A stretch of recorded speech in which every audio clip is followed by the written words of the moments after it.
దేవుని నామమునకు మహిమ కలుగునుగాక. ఉదయకాల సమయంలో మరొక మిషనరీ గురించి తెలుసుకొని దేవుని నామాన్ని మహింపరచుకుందాం. ఆ యొక్క మిషనరీ యొక్క పేరు జారెల్ వాస్కోమ్ పికెట్.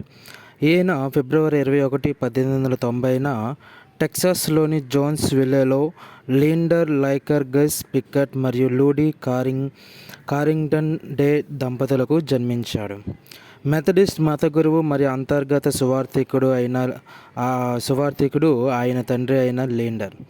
1890లో పికెట్ కుటుంబం కెంటకీలోని విల్మోర్లో నివసించేది. అక్కడ అతని తండ్రి లియాండర్ ఆస్బరీ కళాశాల స్థాపనలో పాలుపంచుకున్నారు. వారు విల్మోర్కు వచ్చిన కొద్ది కాలానికే పికెట్ ఆస్బరీ కళాశాలలో చేరాడు మరియు 1907లో 17 ఏళ్ల వయస్సులో పట్టభద్రుడయ్యాడు. 1910లో ఈ స్టాన్లీ జోన్స్ భారతదేశంలో తాను స్థాపించిన ఆంగ్ల భాష మెథడిస్ట్ సంఘానికి నాయకత్వం వహించమని పికెట్ను కోరారు.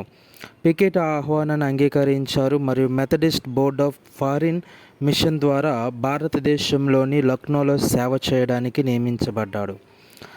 అక్టోబర్ 1, 1910న అతను న్యూయార్క్ నగరంలో బాల్టిక్ అనే స్టీమ్ షిప్ను ఎక్కి భారతదేశానికి బయలుదేరాడు.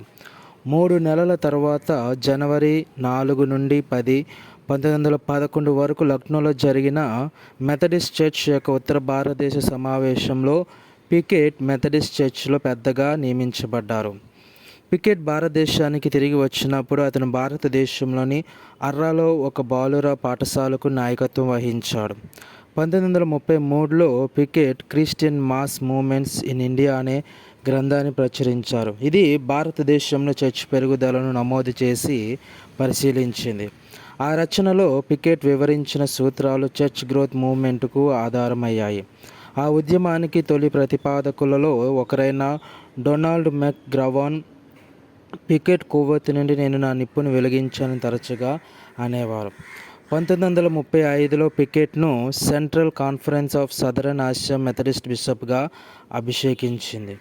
1956లో మిషనరీ రంగం నుండి పదవీ విరమణ చేసే వరకు పికెట్ భారతదేశంలో మెథడిస్ట్ చర్చ్ పనికి నాయకత్వం వహించారు. పదవీ విరమణ తర్వాత అతను యునైటెడ్ స్టేట్స్కు తిరిగి వచ్చి బోస్టన్ విశ్వవిద్యాలయం యొక్క స్కూల్ ఆఫ్ థియాలజీలో బోధనా పదవిని స్వీకరించారు. వ్యక్తిగత జీవితంలో మనం చూసుకున్నట్లయితే భారతదేశంలో పనిచేస్తున్నప్పుడు పికెట్ దక్షిణ ఆసియా మెథడిస్ట్ బిషప్ అయిన జాన్ వెస్లీ రాబిన్సన్ కుమార్తె అయిన రూత్ రాబిన్సన్ను కలిశారు. రూత్ 1895లో మార్చ్ 9న లక్నోలో జన్మించింది. వారిద్దరూ ఒకరికొకరు ఆకర్షితులయ్యారు.